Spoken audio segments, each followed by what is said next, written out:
බුදුරජාණන් වහන්සේ පෙන්නා මහණෙනි අඬා අඬා හරි සීල් රකින්න කියන.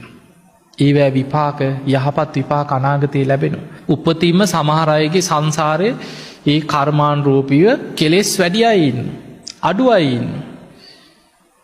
හැබැයි කොච්චර හිතට වද දුන්නත් මොන තරම් හිත කෙලෙස් වලින් පෙළුණත් අඬා අඬා හරි මහණෙනි සීල් රකින්න යහපත් විපාක ලැබෙනවා කියලා. ඒ නිසා කොහොම හරි පන්සිල් ටික රැකගන්න උත්සාහයක් ගන්න. බුදුරජාණන් වහන්සේ පෙන්වුවේ නිත්‍ය සීලය. නිත්‍ය වශයෙන් දැන් බලමු අපි එකින් එක චුට්ටක් පාණාතිපාතා වේරමණී සික්ඛාපදං සමාදන් ප්‍රාණඝාතයෙන් වළකිනු සබ්බපාන භූතේසු සියලුම සත්වයන් ගැන හිතානුකම්පි මෛත්‍රී සිත ඇති කරගන්න. නිහිත දණ්ඩෝ නිහිත සත්වෝ ලජ්ජී දයාපන්නෝ ඒ කියන්නේ සාර නිතර දඬු මුගුරු අවියායුධ අරගෙන සත්තුන්ට ගහන මරණ කොටන ඒ වගේ ප්‍රාණඝාත ආදී අකුසල් කරන අය ඉන්න ඒවෙන් වැළකීලා සබ්බපාන භූතේසු සියලුම සත්වයන් ගැන මෛත්‍රී සහගත සිතෙන් තමන් ප්‍රාණඝාතයෙන් වළකිනු වේරමණී ඒ වළකිනවා විතරක් නෙමෙයි සික්ඛාපදං සම්ප්‍රාණඝාතයක් කරන්න අවස්ථාවක් ආවොත් මං කරන්නේ නෑමයි කියලා හික්මෙනවා. දැන් සමාදන් වුණ දැන් ප්‍රාණඝාතයක් කරන්න අවස්ථාවක් නෑ දැන්. අවස්ථාව එනකොට සිහි කරගන්න දක්ෂ වෙන්න. දැන් බණ අහනවා. කැමරා 3-4කුත් මූණට එහෙන් මෙහෙන් ගහලා තියෙනවා. දැන් මේ බණ බලාගෙන ඉන්නව ලෝකයාම දකින්න පුළුවන්. හාමුදුරුවෝත් ඉස්සරහා ඉන්නවා.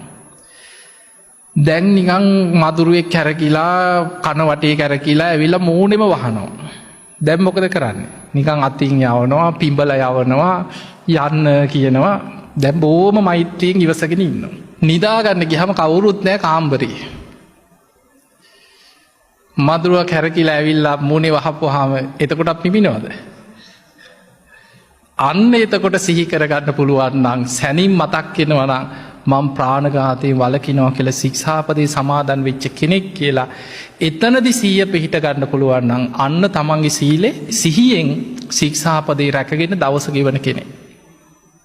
ඒ නිසා මම ප්‍රාණඝාතයෙන් වළකිනවා කියලා අදිෂ්ඨාන කරගත්තා වගේම ඒ ශික්ෂාපදේ බිඳෙන අවස්ථාවක් එනකොට වීරියෙන් සිහියෙන් නුවණින් මම ඒක කරන්නේ නැහැ කියලා ඒකේ වළකින්න ඕන. අන්න යා තමයි සීලේ රකින්නේ. දැන් අපි සමාදන් වෙනවා හොරකම් කරන්නේ නැහැ. අදින්නාදාන වේරමණී වළකිනවා. සික්ඛාපදං සමාදිය. හදිසි අවස්ථාවක් එනවා කෙනෙකුට. පන්සිල් සමාදන් වෙලා යනවා. දැන් මෙතන වාඩි වෙලා හිටිය කෙනෙක් බණ අහනකොට දැන් ඉතින් මොන හොරකම් කරන්න මෙතන. ගෙදර ඉන්නවා. ගෙදර කට්ටිය තමන්ගේම ගෙදර ඉන්නකොට තමන්ගේ මොන හොරකම් කරන්නද? හදිසියේ ගමනක් යනවා බස් එකේ.